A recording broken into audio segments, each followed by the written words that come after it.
O que você acha que te manteve seguir adiante, apesar de todas as perdas durante muitos anos? Bom, apesar da estupidez, loucura talvez. Sabe, John, eu sempre me faço essa pergunta porque tem uma linha, eu digo isso às pessoas todo o tempo. Tem essas frases que dizem nunca desista, ou se você desistir você nunca vai chegar. Mas realmente tem um ponto inteligente que as pessoas devem desistir. E eu acredito que esse ponto é: se o seu sonho, se a perseguição do seu sonho começa a destruir, a machucar a vida de outras pessoas, é hora de você parar. Você e seu sonho não têm direitos de afetar negativamente a vida de outras pessoas. Então, se pela sua perseguição contínua você começa a destruir algo de outra pessoa, isso é a vida te dizendo, é hora de você tomar um descanso ou de você parar. Então, este foi o meu recordatório constante. Eu estou machucando alguém fazendo isso, exceto a mim mesmo? Então, todas as vezes que eu chegava num lugar onde talvez eu não deva estar fazendo isso, talvez eu deveria terminar minha faculdade, mas aí eu pensava, eu não estou machucando ninguém e eu ainda sou jovem, eu posso recuperar a partir disso ainda. No, então, eu no come, no, na metade, né, eu tive minha família, minha filha que nasceu, e eu lembro de um momento de transição do meu desenvolvimento, dos meus anos escuros, eu chamo ele de anos escuros, que foi um momento onde o medo parou de chegar a mim da maneira que vinha antes. E isso veio quando eu aceitei que eu era muito ruim. Então, as palavras do meu pai falando na minha orelha que eu era ruim, eu trabalhava isso, eu era um fracassado. E isso, o meu pai falava, você está vivendo, você não pode pagar seu aluguel, você está vivendo em sofás de outras pessoas. Oliver, você sabe o que isso é chamado? Isso é chamado fracasso, Oliver. E eu lembro de estar correndo disso. Eu tenho que fazer que isso funcione porque eu não sou um fracassado, figurativamente falando. E eu lembro desse momento onde eu estava muito ruim, estava muito escuro. E eu comecei a pensar, e se eu for um fracassado? Ou se eu me tornar um fracassado? Isso realmente é o final do mundo? Ou seja, eu posso ser um fracassado em Miami, por exemplo. O clima lá é melhor?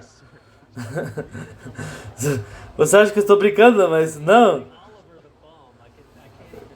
Eu pensava, então eu vou ser um fracassado em Miami, tomando café e lendo o Wall Street Journal e pedindo dinheiro na rua. Então, veja, teve um momento eu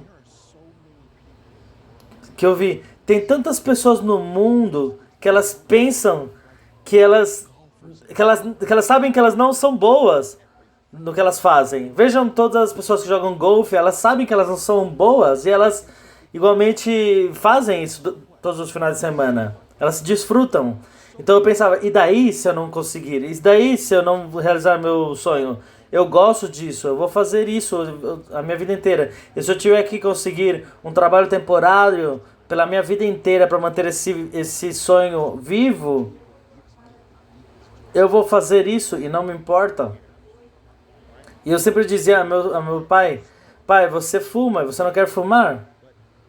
Você sabe que fumar é ruim para você. Você faz isso desde que você tem 11 anos, então eu vou fazer isso o resto da minha vida. Então tinha um ponto que eu parei de me preocupar se eu ia conseguir ou não. E aí foi quando, sabe, como as trompetas começaram a tocar. Eu comecei a ver a luz. E eu comecei a ver que esse medo era o que estava me segurando para trás.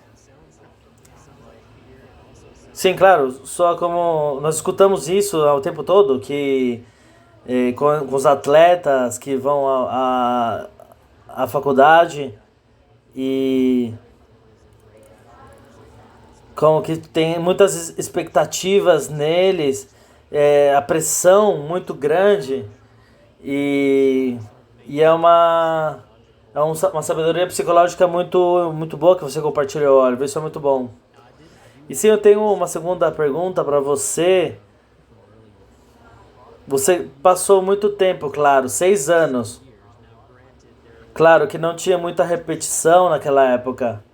Você tinha que ter trabalhos temporários, voltar a operar, trabalhos temporários. Então, você estava testando estratégias nessa época, assumo eu. E eu me pergunto, o que te influenciava quando você lia todos esses livros na biblioteca da sua mãe? Você... Quem eram as suas influências? Bom, de um ponto de vista técnico, a única coisa que eu realmente lia era Edward McGee. Eu li Edward McGee, ele era um analista técnico do mercado de ações, é clássico. Estamos falando dos anos 1950. São conceitos básicos técnicos. E eu comecei com ele. Comecei com ele a pegar esses conceitos técnicos de Edward McGee e comecei a experimentar esses conceitos. E claro, naquela época eu te disse, você só podia experimentar com dinheiro de verdade. Então, esse foi a única coisa realmente que eu experimentei médias móveis, osciladores, MACD, estocásticos, RSIs, todas essas coisas. Eu eu entrei nessa jornada grande de testar se tinha veracidade com dinheiro de verdade. Muitas coisas tinham escritas em livros, mas poucas coisas realmente eram aplicadas com dinheiro de verdade. Então você estudava os gráficos quando você estava operando. Sim, mas lembre que isso foi antes da era digital. Então eu me inscrevi num serviço que chama Mansfield Charts Service. Então nós recebíamos um pacote grande com 1.500 gráficos da ação de Nova York e 4.000 das ações de Nasdaq. Então, quando você se inscrevia, eles te davam uma lupa para você ver todos esses gráficos em detalhe no papel. Então, eu comecei a fazer os gráficos com esse serviço. Antes de ser gráficos digitais ou serviços digitais, naquela época não existia, ou pelo menos eu não podia pagar por isso. Então, esse era o serviço que nós tínhamos naquela época. Então, conforme as coisas começaram a se tornar mais sofisticadas, outras formas de tecnologia começaram a se tornar disponíveis, como, por exemplo, ter gráficos a partir do seu computador. Foi muito importante quando veio isso também. E eu diria que a minha carreira profissional realmente foi em 1986, que foi 6 de dezembro de 1986, que foi quando eu tive meu primeiro emprego em Wall Street formal. E aí foi quando começou o meu lado profissional da minha jornada através para ser um Master Trader. Então eu não vejo os anos escuros como um começo. Eu digo mais como anos de incubação, sabe? Como os 9 meses na barriga, você não se considera nascido ainda, sim? Então, eu, eu considero o meu nascimento real, realmente, do lado profissional, foi em 1986. Eu comecei em 81 a operar.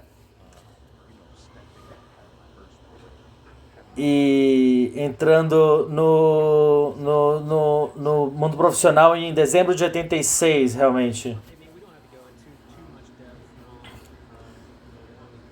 Sim, claro. É, não precisamos entrar muito em detalhe, mas como que era quando você começou? Sim, era uma empresa, um fundo de investimentos em Wall Street nessa época. Dos primeiros 6 meses eu não podia falar com ninguém, literalmente. Eu não podia falar com ninguém. Eu só podia observar. E a empresa tinha múltiplos pisos de traders.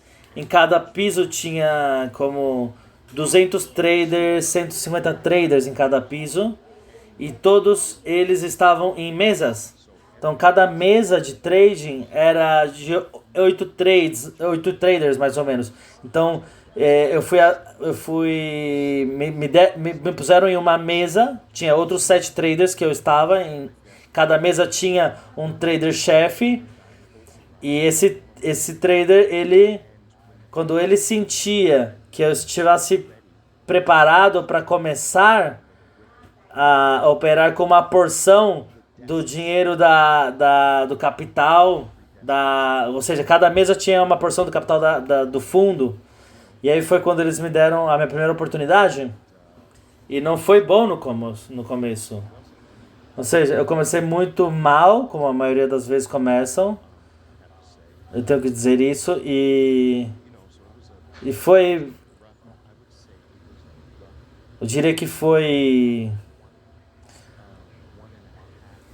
um período muito difícil, de 1 mês e meio, só para começar a entender os tamanhos de trading naquele nível que eu nunca tinha operado antes. Então eu acho que foi mais como para eu me aclimatar ao tamanho.